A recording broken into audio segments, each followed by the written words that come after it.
My name is Pranay Sudhakar Shivankar from Wainganga Junior College Pune. I am learn in class 11. हा जो आहे आपल्या परिसरामध्ये जे फ्लड, गोसे डॅम आणि नदी नाल्यांचे प्रमाण जास्त असल्यामुळे आपल्या इकडे आताच 2024ला पूर आला होता आणि अजून पुढे चान्सेस आहेत. आणि जो आपण डॅममध्ये किंवा नदी नाल्यांमध्ये पाणी स्टोरेज करून ठेवतो त्याच्यामुळे जमिनीवर दाब पडतो आणि भूकंप येण्याचेही चान्सेस असतात. आपण म्हणून हा डिझास्टर मॅनेजमेंट, आपत्ती व्यवस्थापनाविषयी ह्या फ्लडमध्ये आपण याचा ह्या घराचा जो आहे कन्स्ट्रक्शन केला आहे, ही आपण घराचे कन्स्ट्रक्शन करताना हा जो मटेरियल वापरला आहे हा सिमेंटपासून, लाईमस्टोनपासून आणि सॉडस्टपासून बनलेला आहे. याच्यामुळे जो लाईमस्टोनमध्ये जो कार्बन डायऑक्साईड प्रेझेंट असतो त्या कार्बन डायऑक्साईड जेव्हा रिड्यूस होतो त्याच्यामध्ये एअरलाईक असा स्ट्रक्चर तयार होतो आणि हे फोमिंग टाईप बनते. ह्या मटेरियलमध्ये कॅपॅसिटी असते पाण्यावर फ्लो होण्याची आणि याचा जो लाईट वेट असतो त्याच्यामुळे हा पाण्यावर फ्लो होतो. आणि जो आर्किमिडीजचा प्रिन्सिपल आहे, लॉ ऑफ बॉयन्सी, हा त्याच्यावर वर्क करते. लॉ ऑफ बॉयन्सी का म्हणते की Wien upward force exerted on the liquid or water called as buoyancy. तर बायोन्सी फोर्स हा काय करते, जेव्हा पाण्यावर अपवर्ड फोर्स एखाद्या ऑब्जेक्टवर अप्लाय होते तेव्हा हा पाण्यावर तरंगायला सुरुवात होते.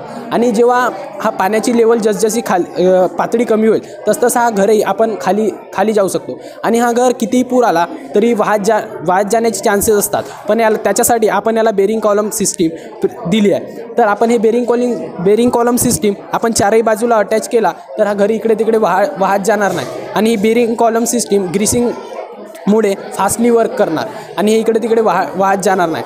आणि जेव्हा हा पूर गेल्यावर, जेव्हा हा घर आपल्या जागेवर स्टेबल झाला, जेव्हा अर्थक्वेक आला तेव्हा आपण याला नॉर्थ पोल किंवा साऊथ पोल मॅग्नेटचे जोडून अटॅच केले, याच्या कॉलममध्ये अटॅच करू. आणि जेव्हा व्हायब्रेशन पडतील अर्थक्वेकचे तेव्हा हा स्वतःला कंट्रोल करून घेईल.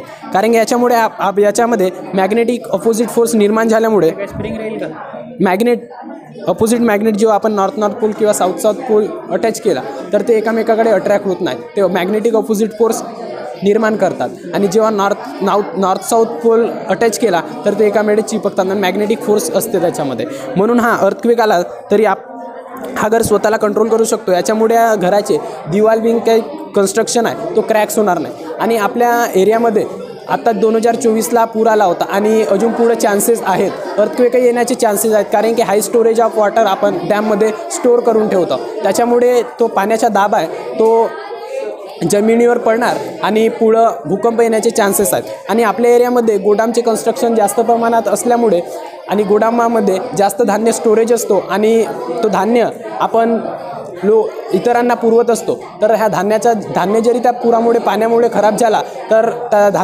अनाजाचा आपल्याला तुटवडा पडू शकतो. त्याच्यामुळे हा गोडामसाठी आणि इतर लोकांसाठी खूप आवश्यक आहे. कारण फ्लडमुळे जीवित व वित्तहानी होऊ शकते.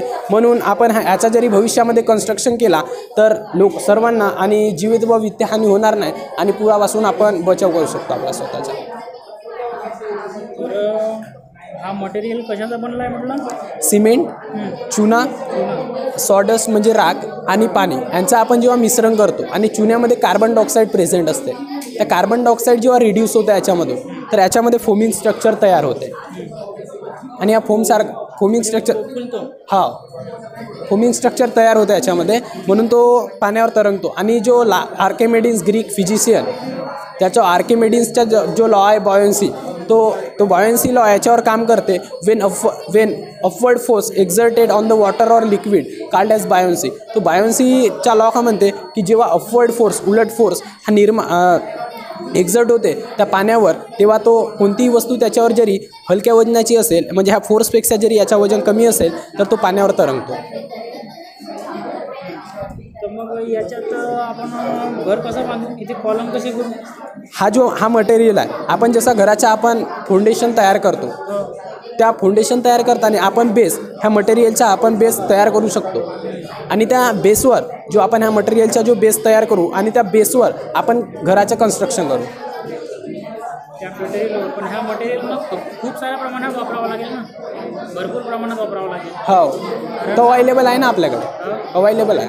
त्याची कॉस्टिंग जास्त असेल तर कॉस्टिंग नाही, जे आपली फाउंडेशन आपण जो तयार करतो घराचा, त्याच्या जरी त्याच्याच पैशामध्ये आपण ह्या मटेरियलचा फाउंडेशन करू शकतो आणि डायरेक्ट कन्स्ट्रक्शन याच्या म्हणजे जास्त लेवलिंग आपण आपल्या घरासाठी फिक्स राहण्यासाठी याचा फाउंडेशन करतो आणि याचा जरी बेस जास्त मोठा असला तर आपल्या घराला फाउंडेशनची गरज पडणार नाही. याच्या अर्ध्यापर्यंत लेवलपर्यंत जरी आपण फाउंडेशन केला तरी आपला घर स्वतःला कंट्रोल करू शकतो.